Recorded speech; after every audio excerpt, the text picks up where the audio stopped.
En el caso de la soja y la mayor parte de los commodities agrícolas y no agrícolas, tiene una perspectiva negativa, principalmente impulsada. Los commodities agrícolas venían impulsados por todo el problema de la fiebre porcina en China, con un menor consumo, y se le sumó el tema del coronavirus, que por ahora está generando miedo, ha paralizado la principal economía del mundo, que es uno de los principales consumidores de soja particularmente para alimentación animal, y está generando algún miedo en todo el mundo. Entonces, por ahora, por estos motivos, más recientemente el coronavirus, tienen perspectiva negativa los precios. En ese sentido es mucho más difícil pensar en mayores derechos de exportación con menores precios, porque todo esto se reduce a una cuestión de si se puede o no se puede producir con la combinación de impuestos y precios que tenemos. Una variable clave para terminar de definir el margen o el resultado de la producción de ahora en adelante es analizar el tipo de cambio real.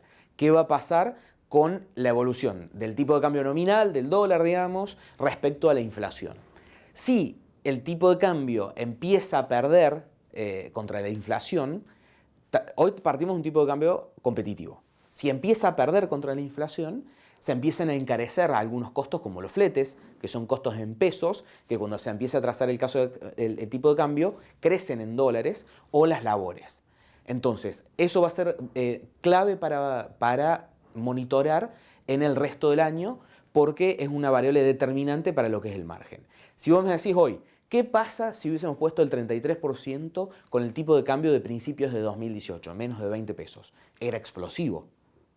Hoy te permitió subir hasta el 30 porque tenías un marco de mayor competitividad por el lado cambiario. Pero si esa competitividad cambiaria desaparece, se complica. Te voy a dar un ejemplo. Nosotros que medimos esta participación del Estado en la renta agrícola. Entre 2014 y 2015 no cambiaron los impuestos. Por ejemplo, para el caso de la soja, el 35%. La participación de la renta agrícola entre el 14 y el 15 pasó del 75 al 90%. ¿Qué cambió entre esos 2 años? Una pequeña reducción de precios y un gran atraso cambiario. Como para dar un ejemplo de cosas que ya pasaron y que tienen mayor posibilidad de ocurrir en el marco de un cepo cambiario donde solo el gobierno controla el tipo de cambio. Entonces, en momentos de inflación, de problemas de deuda, entre otras cuestiones, siempre los gobiernos de todos los tipos políticos se ven tentados a dejar el tipo de cambio quieto porque es un ancla para semejante inestabilidad macroeconómica, y cuando haces eso, todos los costos en dólares de la economía comienzan a crecer y la economía empieza a perder competitividad por el lado cambiario. Lo lógico, en base a lo que ha dicho el equipo económico del gobierno, que uno de los pies fundamentales del programa económico es la exportación y el generar divisas genuinas, porque en realidad va a ser lo único que va a permitir después generar alguna garantía de cara a la renegociación de la deuda, es decir, bueno, el país va a generar flujos positivos de dólares de acá en adelante, significa tener un tipo de cambio competitivo. Así que en términos de lógica económica, con todo el costo social que significó para el país la devaluación, lo más lógico sería tratar de mantener esa ganancia cambiaria que se obtuvo. Pero bueno, hay que ir viendo cómo va a ir tomando las decisiones. Por ahora,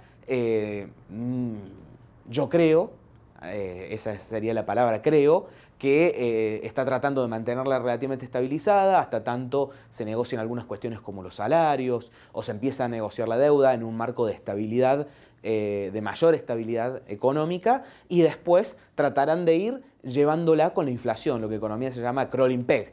Va reptando el tipo de cambio conforme a la inflación para no quedarse atrás.